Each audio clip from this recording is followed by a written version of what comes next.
Oke, kita masuk ke materi. Kemarin kita belajar tentang sistem informasi untuk keunggulan kompetitif, gitu ya.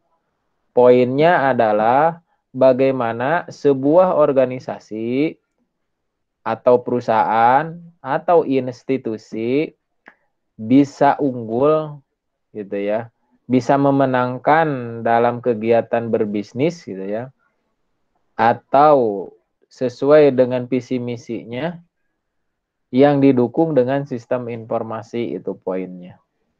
Tren sekarang kan perusahaan itu sudah mulai membuat unit khusus yang menangani bidang informasi, gitu ya.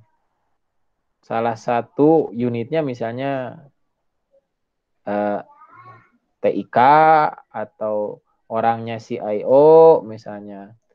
Ada juga jabatan sekarang yang berhubungan dengan bagaimana mengolah informasi, yaitu data science salah satunya. Ini lagi tren sekarang. Dan gajinya lumayan kencang itu data science itu. Nah itu ya, jadi poinnya adalah informasi saat ini sangat dibutuhkan untuk kelangsungan sebuah organisasi atau perusahaan. Dalam bentuk apapun. Pendidikan misalnya organisasi tersebut ya. Kemudian perdagangan, apapun itu. Karena kalau kemarin kita lihat, itu ada 8 lingkungan yang berpengaruh di situ. Ada pemerintah, ada masyarakat, ada lembaga keuangan, dan seterusnya. Nah itu ya. Nah, setelah kita mengetahui betapa pentingnya dukungan informasi dalam sebuah kompetisi lah gitu ya, kompetitif, strategi kompetitif perusahaan, maka pada pertemuan ini kita akan membahas tentang sumber daya informasi atau disingkat SDI. Nah, jadi apa-apa aja sih sumber daya informasi itu yang menjadi tadi base atau dasar dalam pengambilan keputusan dalam sebuah perusahaan. Oke, izin share ya. Ini sebetulnya mata kuliah yang sudah pernah mungkin kalian dapatkan di mata kuliah lain mungkin ya. Terlihat tidak? Terlihat, Pak. Terlihat, Pak. Terlihat, Pak. Oke. Oke, sumber daya informasi. By the way, ini tugasnya gimana? Sudah belum?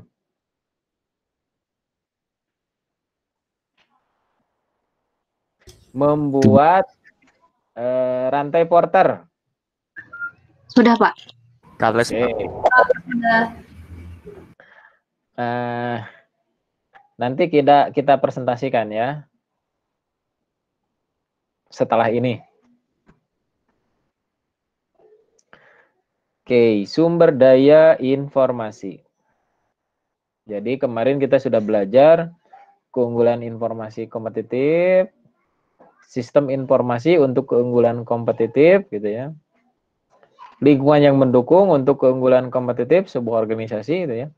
Yang dimaksud dengan organisasi ini bisa perusahaan, bisa institusi, apapun itu gitu ya. Membuat proses bisnis menggunakan rantai porter ini ya. Mengelola informasi. Nah, pada pertemuan ini kita akan belajar 2 poin secara umum. Memahami tentang pentingnya sumber daya informasi tadi ya, untuk perusahaan atau agar perusahaan tersebut unggul dalam daya saing, maka butuh yang namanya informasi. Nah, apa aja sumber daya informasi itu nanti kita akan coba. Dan yang kedua adalah memahami tentang jenis-jenis sumber daya informasi. Jadi sumber daya informasi itu bukan hanya informasi tok saja sebetulnya, tapi bagaimana menyeluruh ya, holistik, dari mulai orangnya, jaringannya gitu ya, termasuk orang yang ahlinya di dalamnya. Jadi informasi sekarang itu menjadi salah satu sumber utama di perusahaan bagaimana perusahaan bisa berjalan. Sehingga dapat diposisikan informasi ini seperti sumber daya lain. Misalnya kan sumber daya lain itu kayak pegawai. Pegawai kan di-maintain. Kapan dia masuk, kapan dia keluar, gimana jenjang karirnya, dan seterusnya. Sama informasi juga. Bagaimana dia informasi masuk, kemudian informasi disimpan, dikelola, kemudian output-nya mau seperti apa. Nah, itu. Nah, yang berikutnya adalah manajer ini menyadari bahwa informasi ini adalah sumber daya yang strategis. Strategis di sini berarti memiliki kepentingan jangka panjang. Sehingga kan ketika jangka panjang tidak seminggu, 2 minggu, setahun, 2 tahun, mungkin 5 tahun ke depan ini informasi masih dibutuhkan. Dan bisa memperkirakan gitu, kira-kira dengan sumber daya informasi ini perusahaan kita ke depan akan seperti apa. Sehingga mereka akan bikin atau membuat sebuah kebijakan gitu ya. Bagaimana informasi tersebut bisa dikelola dengan baik. Nah, pengelolaan yang baik sebuah informasi itu ya, atau sumber daya informasi itu disebut dengan information resource management gitu ya. Jadi manajemen sumber daya informasi atau istilah dalam bahasa Inggrisnya IRM. Kalau searching di internet itu IRM, Information Resource Management. Bagaimana mengelola, berarti kan mengelola teh kemarin plan, perencanaan, do, melakukan, cek, monitoring. Nah, kurang lebih muter seperti itu atau POAC gitu ya, ada istilah-istilahnya. Manajemen. Kemudian pemanfaatan sumber daya informasi secara efektif dan efisien agar perusahaan mampu mewujudkan tujuan keunggulan kompetitif. Tadi ya, kalau bagus manajemennya ini bisa menjadi sebuah keuntungan atau manfaat agar selalu unggul dalam kompetisi dengan perusahaan-perusahaan yang sejenis misalnya. Kalau kita lihat di dunia, perusahaan otomotif misalnya salah satu perusahaan otomotif plus perusahaan IT Tesla mengembangkan mobil tanpa awak. Nah, itu didukung oleh IRM, Information Resource Management. Bagaimana dia mengelola informasi. Baik itu informasi dari luar ataupun dari dalam. Misalnya di dalamnya kan dia mengelola yang namanya Google Map. Nah, terus mengelola informasi sensor dan seterusnya. Tahun depan katanya Tesla masuk ke Indonesia itu. Kan cepat ya pergerakannya. Nah, ini ada jenis-jenis sumber daya informasi. Ini ada perangkat keras komputer atau hardware, perangkat lunak komputer, software, spesialis informasi, tadi ada data science di dalamnya, atau yang lainnya. Kemudian pemakai, orang pemakai ini ada dua ya, ada end user dan orang yang meng-create informasi, administrator atau yang memanagenya itu ya. Fasilitas yang mendukung berarti kan di luar itu misalnya ada ruangan dan seterusnya. Nanti kita akan bahas satu persatu. Oke. Kalau database informasi saya yakin sudah tahu. Nah, itu ya. Jadi sumber-sumber daya jenis-jenis sumber daya informasi atau disingkat SDI itu ada 7. Dan ini harus dikelola dan seorang IRM gitu ya atau CIO atau data science harus mengerti semuanya. Bagaimana satu sama lain saling terhubung, saling membutuhkan untuk menghasilkan sebuah keputusan atau sumber untuk pengambilan keputusan manajemen dalam sebuah perusahaan. Pertama, perangkat keras. 1 ya. titik satunya adalah bagian output. Jadi informasi yang dihasilkan oleh perangkat keras itu banyak macamnya ya. Bisa dalam bentuk tulisan, image gitu ya, suara, video, atau mesin readable form. Jadi mesin yang bisa membaca itu ya. Kalau alatnya ada hard drive device, misalnya printer, soft file device, misalnya file atau signal, dan drive device atau hard disk, flash disk, dan sejenisnya. Nah ini mungkin waktu mata kuliah PTIK sudah dibahas ya, aman seharusnya. Perangkat keras pemroses, ini juga sudah dibahas. Di dalamnya lebih fokus kepada komputer tadi ya, perangkat keras di sini. Ada CPU. CPU ini adalah Central Processing Unit, yang di dalamnya terdiri dari Control Unit, kemudian Arithmetic Logic Unit, dan Register.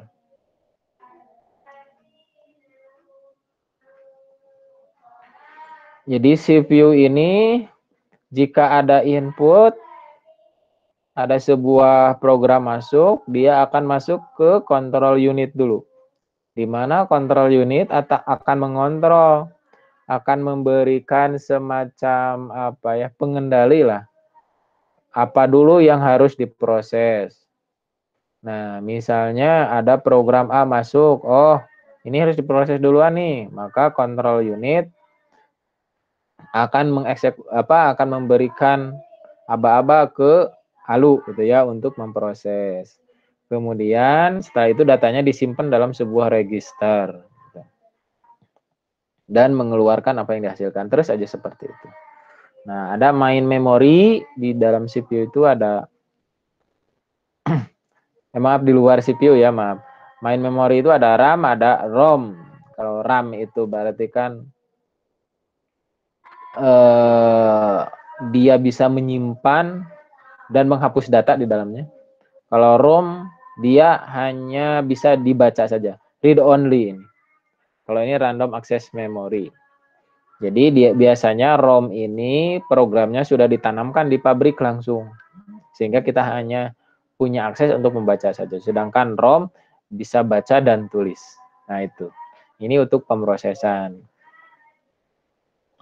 Tujuannya untuk apa? Oh, kalau saya punya CPU yang lebih tinggi misalnya, atau banyak CPU, sekarang kan gitu ya, komputer itu banyak CPU dan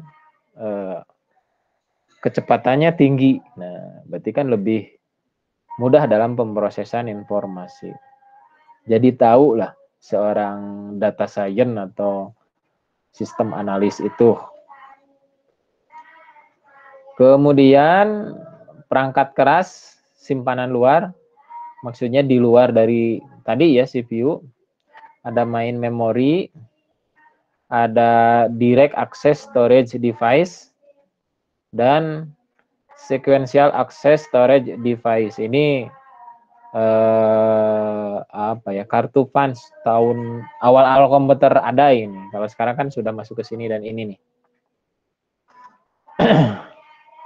Ini main memory, DASD dan SASD ya. Jadi semakin ke bawah pengaksesannya semakin lambat.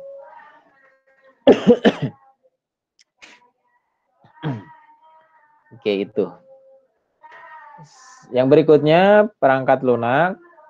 Ada perangkat lunak sistem operasi atau operating system. Perangkat lunak bahasa pemrograman,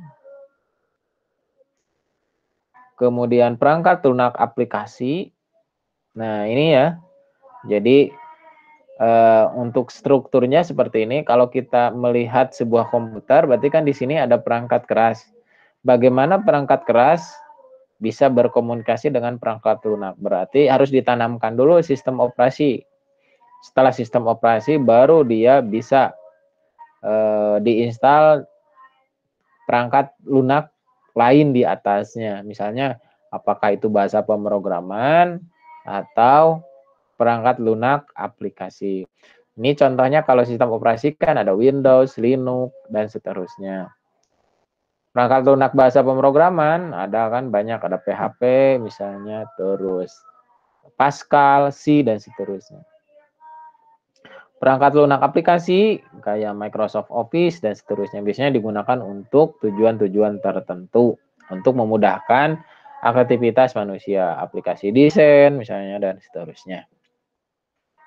Oke, yang berikutnya spesialis informasi, siapa dia? Jadi dia mempunyai tanggung jawab dalam memelihara sistem ya. Dalam hal ini mengelola sistem informasi tentunya yang berbasis komputer. Jadi manual tidak di sini ya. Jadi dia itu siapa sih? Bisa sistem analis, bisa database administrator, bisa spesialis jaringan, bisa programmer yang meng-create sebuah sistem informasi misalnya, atau operator EDP, entry data processing ya, mengentry data transaksional, atau data science yang mengolah data gitu menjadi sebuah informasi. Nah, itu. Jadi beberapa spesialis informasi. Jadi tadi sumber daya informasi itu baru sampai 3 ya. Perangkat keras, perangkat lunak, dan spesialis informasi. Nah, yang berikutnya adalah pemakai. Pemakai ini kebagi menjadi 2. Ada yang pemakai akhir atau end user, dan ada pemakai hulu dan hilir lah kalau di istilahnya ya. Kalau hulu mah kan administrator sistem, dia meng-create data, yang menyimpan data, yang mengolah, dan end user yang menerimanya. Nah, itu.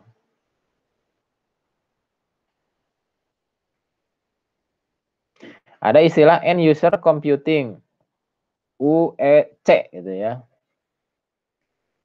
Adalah pengembangan seluruh atau sebagian sistem berbasis komputer oleh pemakai. Biasanya ini mah untuk di komputer ya. Kemudian fasilitas, yang kelima. Fasilitas ini adalah sarana atau prasarana itu ya, untuk melakukan atau mempermudah sesuatu. Jadi alat penunjang jalannya tadi pengelolaan atau manajemen dalam mengelola informasi. Ini tidak diberi contoh ya. Contohnya kayak misalnya ruangan, AC, kan ketika kita meng-create sebuah server gitu yang bagus, yang baik, ini dibutuhkan fasilitas ruangan yang memadai. Misalnya AC-nya minimal sekian derajat. Listrik itu tidak boleh mati, berarti ada fasilitas lain. Harus ada genset atau ada listrik di luar PLN dari swasta disuplai misalnya. Terus apalagi ruangannya bebas abu, berarti ada apa di situ dan seterusnya. Jadi fasilitas di sini lebih kepada alat ya di sini. Sebuah alat. Jadi untuk memenuhi sarana dan prasarana. Sehingga tadi kan kalau anggaplah